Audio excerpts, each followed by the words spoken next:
Europe 1 Soir. Et on passe au rendez-vous du jeudi.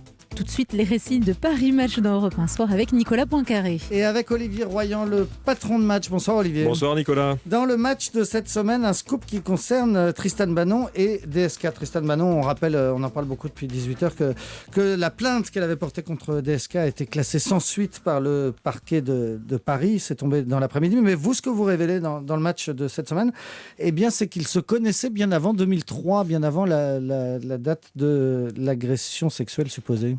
C'est un peu l'ironie de cette affaire qui semble connaître un épilogue aujourd'hui. On a mis les deux noms, Tristan Banon, DSK, on les a associés depuis des mois, et puis on les avait jamais vus ensemble. Et nous, on publie cette semaine la seule photo à notre connaissance de Tristan Banon et de Dominique Strauss-Kahn. Elle a été prise dans le bureau de DSK. On est en septembre 2000, c'est-à-dire 3 ans avant la fameuse rencontre de 2003 dont ils ont parlé devant le juge.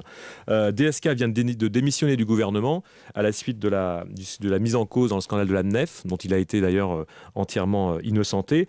Et ni lui, ni elle n'avaient raconté jusqu'à présent cette première rencontre. Alors elle avait 21 ans, mais elle a 21 ans, c'est une jeune journaliste qui est venue rencontrer un homme politique qui s'y connaît beaucoup en économie, qui est même spécialiste de l'économie. Elle travaille pour un journal en ligne qui s'appelle B2B Avenue. Son rédacteur en chef l'accompagne, c'est lui qui va faire la photo et ils vont parler de la nouvelle économie. Et apparemment, cette interview s'est bien passée. Ce qui est spectaculaire, c'est peut-être pas l'interview politique, économique en l'occurrence, pardon, c'est surtout la photo, parce que qu'est-ce qu'elle est jeune. Oui, on a l'impression qu'elle en a 5 ans de moins. Elle a 21 ans, elle a un look assez incroyable avec un blouson en satin rouge aux couleurs des Redskins. Et oui, c'est pas le look qu'on lui connaît aujourd'hui, puisqu'on publie également des photos d'elle là chez son éditeur à Arles, puisqu'elle sort un livre. Voilà, alors justement, vous avez les bonnes feuilles de ce livre qui sort aujourd'hui même, où elle raconte sa version des faits. En gros, tout ce qui lui est arrivé entre le 14 mai, jour où elle apprend comme tout le monde que DSK est arrêté à New York, et aujourd'hui. Oui, en fait, on a l'impression que on a tendance à associer son récit à celui de Nafissatou Diallo. En fait, dès les jours, l'affaire Nafissatou Diallo n'a pas encore éclaté, qu'elle est déjà, elle, sous pression de la part d'un entourage qui lui dit, elle est contactée par des journalistes qui lui disent alors, est-ce que tu vas raconter l'histoire ? Parce qu'elle découvre DSK à la télévision et elle voit que finalement c'est lui qui va vraiment qui va être opposé à Nicolas Sarkozy, c'est lui qu'elle imagine déjà à l'Élysée, et on la voit déjà en train de se demander est-ce qu'elle va raconter son histoire aux Français avant même que l'affaire Nafissatou Diallo éclate à New York. Alors pas vraiment de révélation dans ce bouquin, si ce n'est la façon dont elle parle de Dominique Strauss-Kahn. Elle l'appelle, c'est assez terrible, elle l'appelle le babouin. Oui, c'est le mot qu'elle emploie, c'est assez dur. On a l'impression aussi que c'est toute l'histoire aussi c'est quelqu'un d'assez tourmenté, Tristan Banon. Elle la raconte, elle s'en cache pas. Elle passe des nuits sur les réseaux sociaux. On voit à quel point les pressions, non seulement de ses amis journalistes, parce qu'elle a pas mal d'amis journalistes, mais qui lui demandent de raconter son histoire, mais aussi de la communauté, du web, qui lui disent alors est-ce que tu es capable de le faire, est-ce que tu vas vraiment y aller. Et au bout d'un moment, on sent qu'elle est dans une impasse et ça va la mener à la date du 5 juillet où elle décide de porter plainte formellement.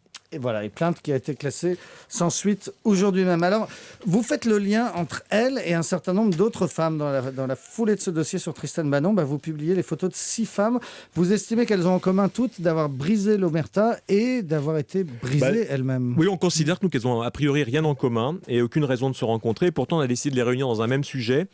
Et ce qui est intéressant, c'est qu'à un moment, ces femmes ont en commun, elles vont se retrouver seules face au système, seules contre tous, et elles sont confrontées à des institutions qui sont très solides, des institutions qui ont des moyens de faire pression sur elles. Alors c'est quoi ? C'est l'omerta, c'est la loi du silence, on va les nommer, ces femmes, c'est les petits arrangements. Alors, il y a un cas qui est extraordinaire, c'est le cas d'Irène Frachon, par exemple. Frachon, qui est là, sans elle, le Mediator serait encore utilisé comme un coupe-faim.